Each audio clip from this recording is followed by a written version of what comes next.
ニューバランスはなぜ足にいいのか、何を選べばいいのか。今回はニューバランス徹底解説です。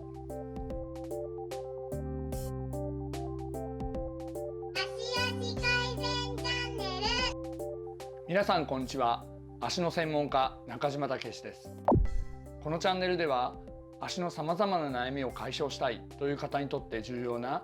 目から鱗の情報をお届けしていきます。今回のテーマはニューバランスの選び方です。ニューバランスといってもさまざまな種類がありますので、どれを選べばいいのかと悩む方は多いのではないでしょうか。またそもそもニューバランスはなぜ足に優しいのか、なぜ私たち足の専門家にとってニューバランスは、おすすめするべき商品なのか、そのあたりについて今回はお伝えしていきます。今回の内容はまずニューバランスはそもそもなぜいいのか、そして基本的な選び方、そしてニューバランスには、ナンバリングといって、番号で種類が分かれていますが、まず1000番台について、900番台について、500番台について、最後に880番について、このような内容でお届けしていきます。今回の動画をご覧になることで、あなたはニューバランスがなぜ足の健康にとって重要なのか、そしてどの番号を選べばよいのかが分かるようになります。ではまずニューバランスはなぜ足に優しいのかというところからお伝えしていきます。ニューバランスの発祥は1906年ですから、今から100年以上前ですね。で、成り立ちは足の矯正靴メーカーとしてもともとスタートしています。鶏って言いますよね。で、鶏の足ってこう3本の、こんな感じでアーチになってますけど、鶏の足の形をヒントとしてアーチの、できるような足をこう靴で提供できないかというところが一番最初の始まりなんです。ですから、こう足のこうファッションとか、そういうものを成り立ちのこの根幹としてないんですね。健康を根幹としています。しかもその歴史が100年以上。アディダスが1948年ですかね。で、ナイキで1972年ですから、単純に歴史でも全然違う上に、もともとその歴史がずっと足の健康を考えて、ここまで来たというところがニューバランスのもともと違うところです。で、しかもニューバランスはそれをその健康を志向してますよというのが言うだけではなくて、それを本気でやってるというのが、ものすごく現れている、施策がありましてね。で、私から見てこれは本気だなと思うのは、ウィズサイジングシステムっていうのを、ニューバランスは採用してるんですね。ウィズっていうのはこの靴の横幅のことですね。ワイズとかウィズとか言いますけれども、これは普通の靴っていうのはこっちだけですよね。足長って言って 26.5 とか26とか、それで靴のサイズが変わるだけなんですけど、1970年代ですかね、初めてそのニューバランスがこれプラスこれも選べるようにしたんですね。だから D とか E とか EE とかですね。で、大体今でもそうですけど、普通の靴のメーカーはこの靴は EE の靴とか、この靴は D の靴とかっていう風になるんですけど、ニューバランスはその靴の中で 26.5 の EE とか 26.5 の D とかっていう風に分かれてるやり方をしてるんですね。で、これがなぜ足の健康を本気で考えていると言えるって僕は思うかというと、私ももともとその営業マンだったんですごく分かるんですけど、在庫って抱えたくないんですよね。企業って倒産する時っていうのは基本的に、お金が回らなくなって倒産するんですけど、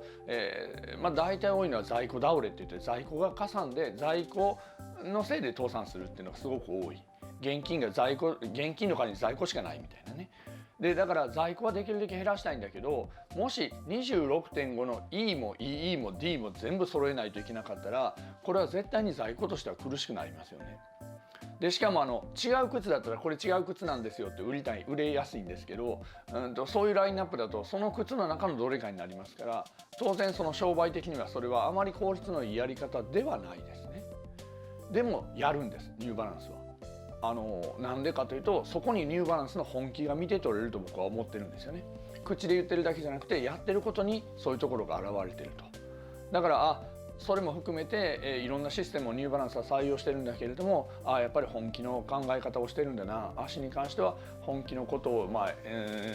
やってるなというのは思いますね。だから今ここにもニューバランスのちょっといろいろ置いてあるんですけど、大体どれも似たようなデザインになってきちゃってるんですよね。来ちゃってると言ったら言い方あれですけど、なぜかというとこれがニューバランスの一つの答えというか、足の健康を追求したら大体こういう形になってくるっていう。で最近はちょっとこういう言い方したらあれですけど、気をてらったデザインも多少ないではないんですけど、ベーシックにはこういうデザインになるのは、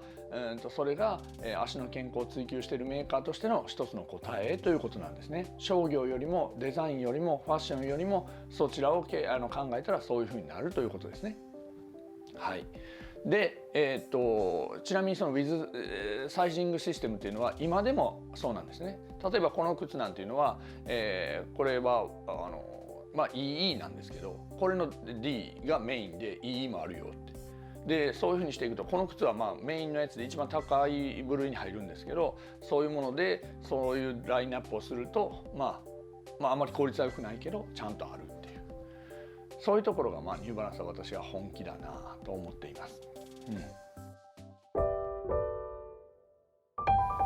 そして、ニューバランスを選ぶ上で、基本的な選び方のところにちょっとお伝えしていきたいなと思うんですけど、ニューバランスの靴を買うときに大雑把に言うとものすごい手軽な値段のやつと高いやつがあるんですよね。皆さんにとってニューバランスがどういうイメージかちょっとわからないんですけど、安いものであれば5,000円前後ぐらいからあって、高いものは4万円近くのやつがあるんです。昔から結構ニューバランスって高いやつが多かったりするんですけど、それは何が一番違うかというと、高いものはだいたい基本的にはアメリカかイギリス製なんですよね。で安いものだいたい1万5,000円以下ぐらいのものがアジア製、アジアの工場で作ってる。でそのアメリカ製 USA 製ですよね。でイギリス製を UK って言うんですけど、 UK や USA のやつはなんで高くなるかというと、もう手作業なんですよね。ほとんど手作業だから、靴一つ作るのにこれをもう手作業で一個一個丁寧に作るから、やっぱりどうしても値段が上がってくると。でただじゃあアジア製のものを買ったら安物で良くないんかというと、そういうわけではなくて、まず基本的なコンセプトは継承しているやつがほとんどですよね。だから多少機能で、より工事の機能がついてないというのはあったりします。クッションのところとかでね。でも基本的には、いいものですし、であとは例えば5,000円のものだから全然良くないとか偽物だということはないというふうに思ってもらったらいいですね。でアジア製のものは例えば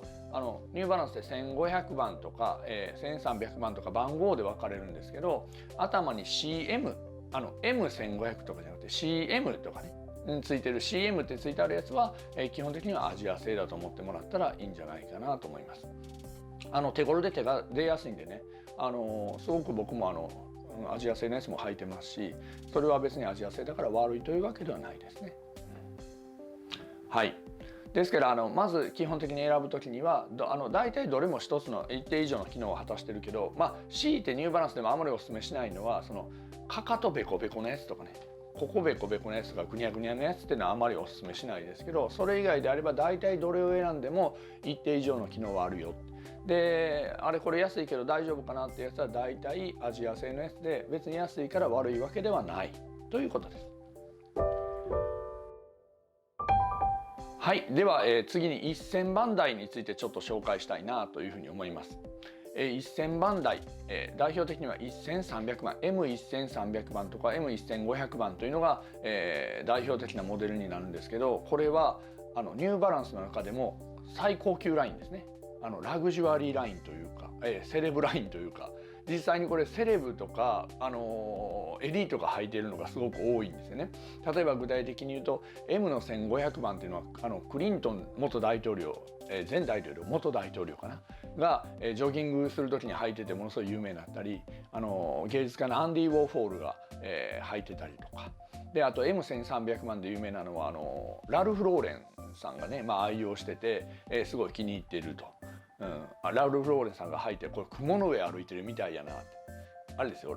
ラルフ・ローレンは関西弁じゃないですけどね。ごめんなさいね、雲の上みたいっていうふうに言ったっていうのがすごく言われてますね。何が違うかというと一つ一つの素材とかが最高級のものを使ってて、丁寧に作られてます。ですから私もニューバランスの本店とか行って、履かしてもらったことあるんですけど、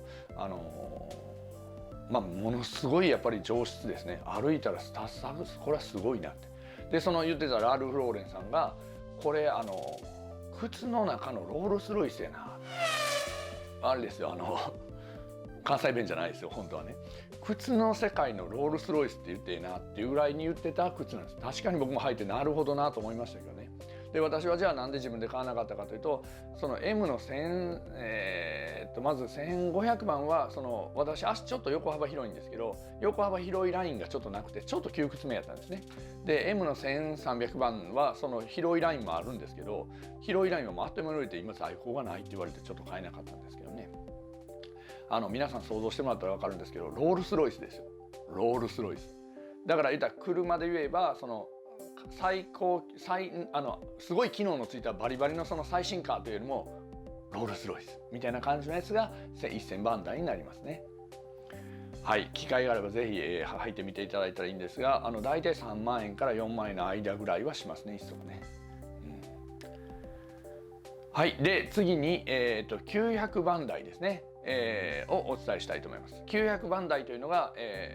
ニューバランスにとっての中核ラインですね。ここがメイン層というか、ベーシックな層になりますね。でこの900番台というのはニューバランスが、今持ってる技術とかを一番早く最新で投入していくことが多いラインで、もともとは、1000点中の990点の靴っていう設定で990という番号がついてたりするんですね。そうですね、990という靴があるんですけど、1000点靴の考えられるルール限りの点を全部集めたら1000点になるとすればもう990点は入ってるよと。それぐらい足に関して自信のある靴というふうな形です。でこの990番台が出てからもずっとその990の技術を継承してきてて、で今 990V5 かな、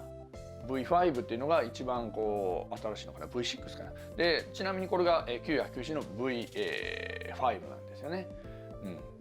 でこれ見えるかな、見えないかな、ここですね、はい、990の V5、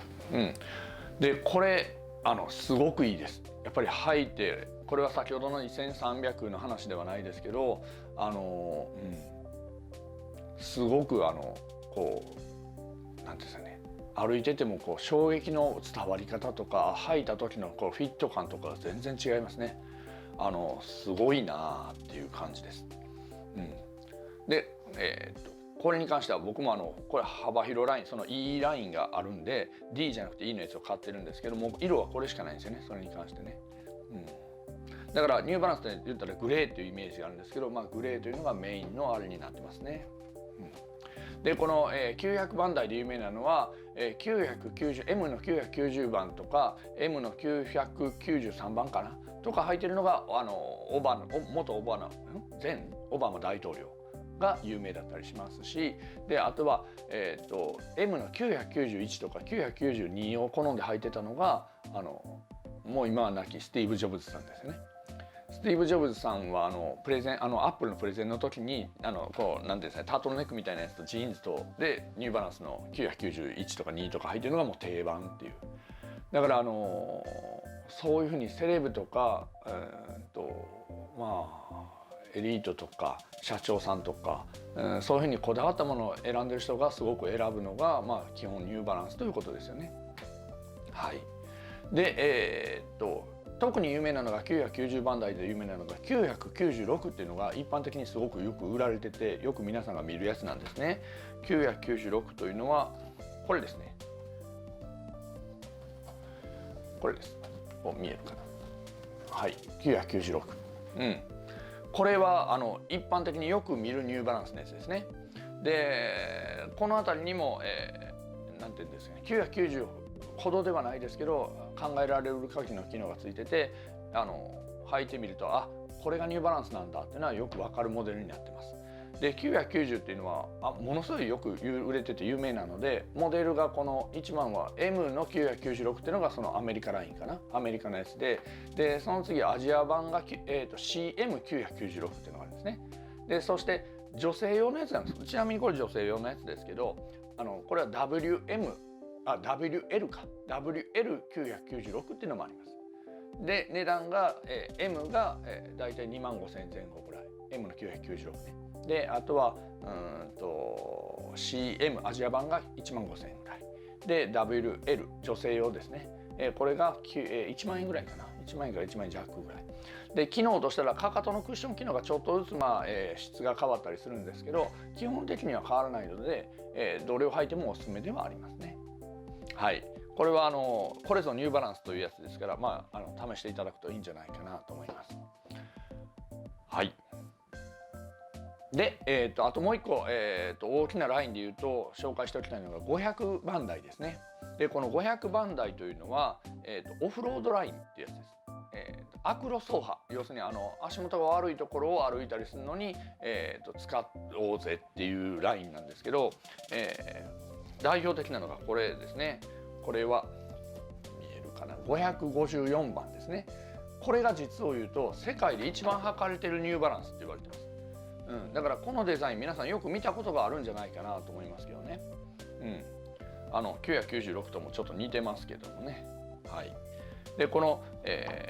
574 M の574というのは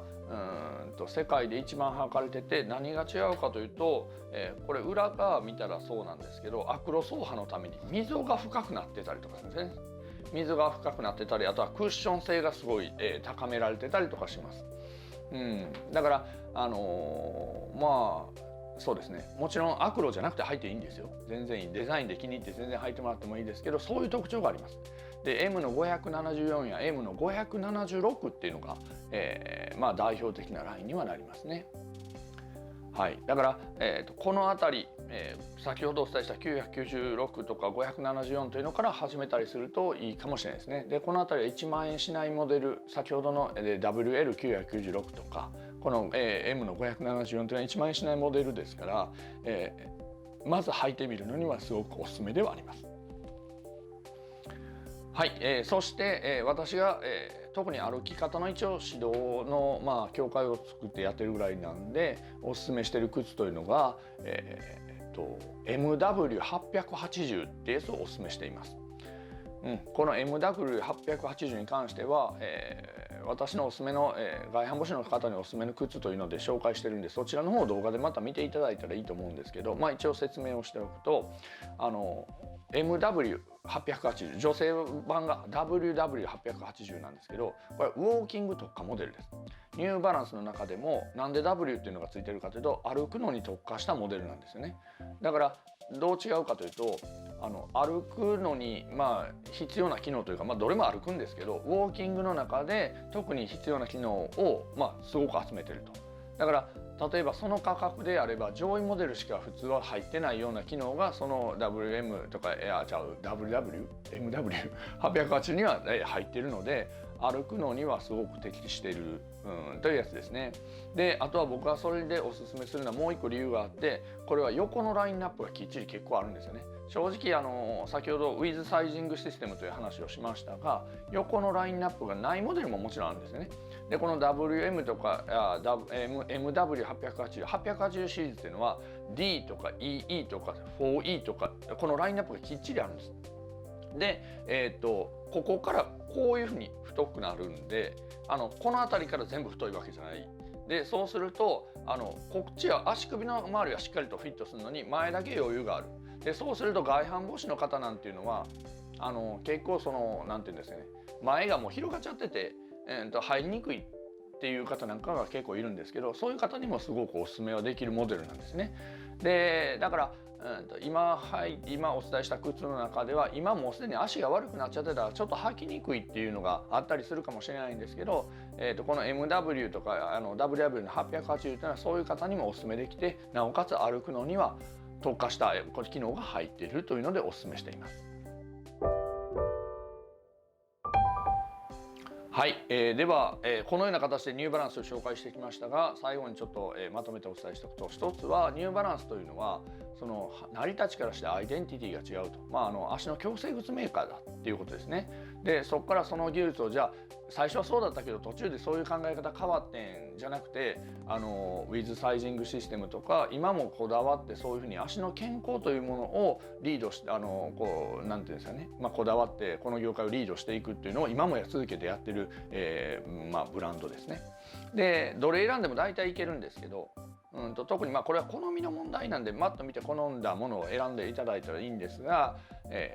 もしも手始めに始めるんであれば996とか、あとは574とかそのあたりがオーソドックスなデザインにはなります。ただウォーキング特化モデルとして880は私のおすすめですね。何せ一度履いてみるとすごくいいんですけどね。ニューバランスのショップ行くと足ちゃんとセンシングっていうところ足を乗せて測ってくれて、でそれに合わせて出してきてくれるのでね、おすすめのものをぜひとも一度行ってみていただければいいんじゃないでしょうか。以上です。